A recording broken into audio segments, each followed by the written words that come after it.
In 2006, the Daping Creek Catchment Group set themselves some goals around reducing the spread of salinity. Every year, these farmers have made steady progress with implementing Landcare actions on their farmland. In 2016, 10 years on, the group again reviewed their goals and updated them to reflect the need to contain the spread of salinity, increase productivity on already saline land, and conserve native vegetation. In 2018, they began this project, another concerted group effort against salinity. Hello, Jonathan Potter from Dunbar Farms. Our business is mainly sheep. We do run some cattle as well and do some cereal cropping. My name's Matt Caron. I farm down the road a bit, been family farm. I've been on there full time for about 15 years since I left school. Yeah, my name's Matt Kitchen. Been in Katanning now for about 9 years. We run a couple of hundred cows and the rest of it's all cropping. Yeah, g'day. Ian Nut, farmer. We're mixed grains and sheep, probably a little bit different to everyone else, about 50-50 of grains and sheep. Yeah, I'm Brad Patterson and I farm just alongside Katanning here, and we have other property 30 kilometres to the north as well, mixed farming. Main land care issues being salinity. So there's quite a few areas throughout the different sections of the farm that we've been tackling. So with the information from this this project, has helped us to address some of those.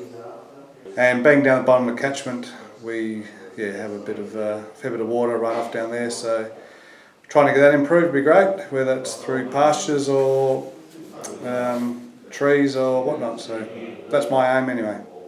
Yeah, main land care sort of issues is probably erosion. It's probably our biggest thing that we're dealing with. Yeah. Salinity is the biggest thing that faces us. We're losing country every year to salinity, especially in the last year or more with 2 very wet summers. Water tables raised quite a bit, and it's very noticeable where we're losing country. The major land care issue that we're dealing with, like most other people, is the rising water table, and our goal is to use as much water as possible before it leaves our property.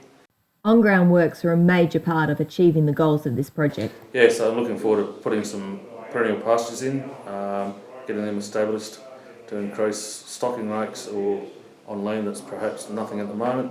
Planting some trees, saltbush, trying to cover up the creeks a bit and get some vegetation growing along the edges of them.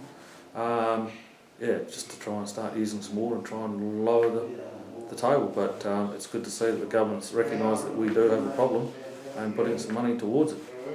49,000 native seedlings were planted, often in quite windy conditions. But the effort was worthwhile, with some great results. So getting down into the valley floor now, so we've planted everything we possibly can. Fortunately, there's already a fair bit of puccinellia and grasses down here, but as soon as you look down the back here, you've got scald, so we've put saltbush and whatever we can down there, but as soon as we come out of the scald, we've planted eucalypts that can pull a fair bit of water. So we just done this tree block here on this bald hill, just to basically stop it from the landscape from running away and washing down, especially into that dam that's just down there and into the paddock. And as you can see, it's doing quite well.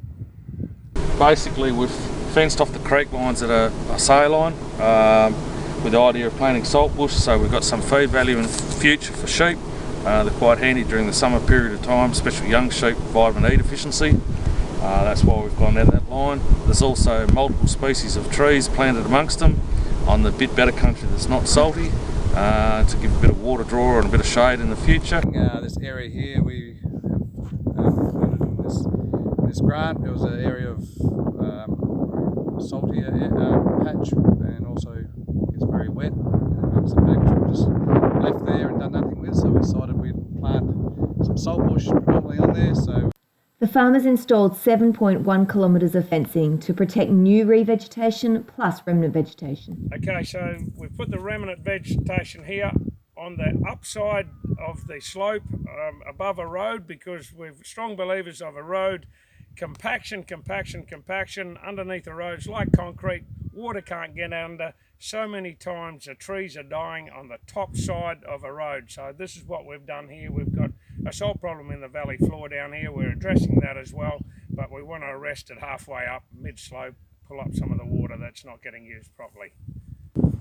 We have fenced off some remnant bush which was getting degraded, and we're going to re-tree and salt bush the remnant area to make a bit of a link, because our neighbours have got a nice fenced off bit on the other side with some nice little trees. So I thought we'd make the area bigger. 144 hectares of perennial pastures were established on 3 of the farms. So we've planted perennial pastures here, so we wiped the pasture out, had it in crop last year to clean up the weeds, the guilford grass and things like that, and wiped it out to mid-August and planted early September. So I think it's about 1.2 kilos of chicory and I think it's 6 or 8 kilos of lucerne.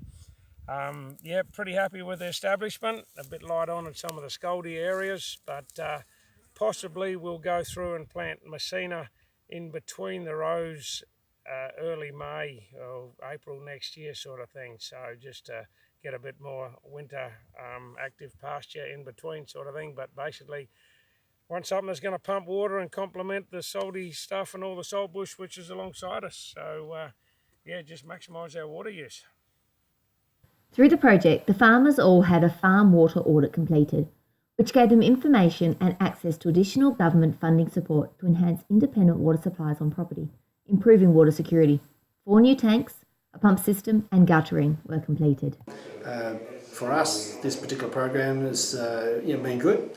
We've done a bit of work, and especially based on our water audit, which has been very positive for us. So using that information will improve our farm.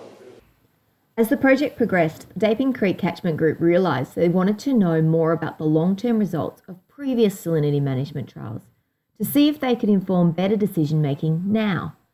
So the Old Salt Bus Tour was born, a huge day spent visiting 5 salinity trial sites ranging in age from 15 to 27 years old.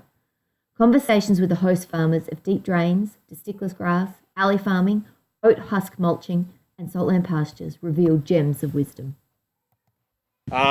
Just over here was the very first bit of salt that popped up when I first come home. I put those trees in with my auntie in 1991 and we put them in December because the ground was wet. So they're hanging in there. We got the drain put in and it didn't take long. It was interesting seeing where the property was 15, 20 years ago and where it is today. You know, how it's improved. In hindsight, we would never have graded the batters down and kept them alive. Once they're in, it's quite economical to maintain and everything like that. It's just to establish them, it's a big cost. It's very unique grass. It's a seafall grass. It's got to have heat to survive, and it's got to have salt. If you try and plant it in a fresh environment, it'll die out and get out completely. No seed with it, so its weed potential is very low. So it's a bit like a snorkel. So as long as a bit of the plant's above the water, it takes oxygen down to the root system. And I mean, we all know this country's collapsed, it's got no oxygen back in it, or there's no structure. We had one of our original sites after about 4 or 5 years, we were digging it up to spread, and found earthworms back in the country. And that just blew us away. I haven't seen this grass before. I have read about it what it's got, but I feel that it's probably a supplementary grazing sort of a plant. It's just something I feel that once you get the cover on the salt scald, you're going to hold it back, and the fringe plants can spread back in, complement each other. Where we split the farm a couple of years ago, where the brother had a heap of alley trees in his area. The people who bought it have subsequently cleared it, and it's actually come back quite salty. You know, salt bushes come straight back, and so I've got a feeling that it's sort of just keeping the balance. But then again, the problem's still there. We haven't solved it. We've just had years that have been kind to it. Yeah. No, I would have I would have gone around the actual areas that were affected then, and probably by 100 metres, and did more of a blanket trees where it was needed. So that's quite productive country if it never went into trees. So it's really cost us quite a bit of money. So they came out of the oat mill on top of the hill, and at the time they didn't have a market for it, but now they do. It's a bit hard to get now. But you sort of feel like you've got that investment back, because I mean we're talking 20 years almost. Yeah, definitely. Yeah. And it makes you feel good anyway. Yeah. Fill the gaps in, and then sheep come along and eat it, and it grows again. But the tops get getting taller. Yeah, that's right. Planting, you're walking along planting your salt bush or whatever you're doing, the top of the ground's always shifting on the salt. It's always just, and it gets to a tussock of puxinalia and it builds up and you end up with those really lumpy paddocks, and it just seemed to be from once you put the first ripper in, start managing the livestock, just managing it, and it seemed to make a big difference. The big learnings were that doing something was always better than nothing, diversity is key, payback periods eventually pass, and casting a fair whack off your own back, and then by the time you followed up with trees and fencing, it's just too much. Not enough gets done.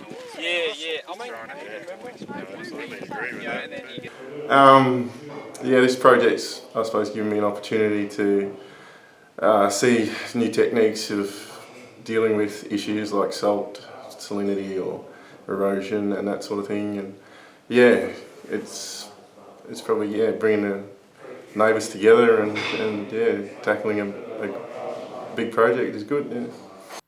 Although this project is now complete, the Daping Creek Catchment Group are still pursuing their catchment goals, want the next project, have more ideas, and aren't quitting in the fight against salinity. The idea is that this is the final link of hooking all the creek systems up, so we've got a corridor for wildlife to come back and forward on. Just chipping away, but salt seems to be chasing us faster than we can plant it and stop it, but we're getting there anyway. So we'll keep battling on. Cheers.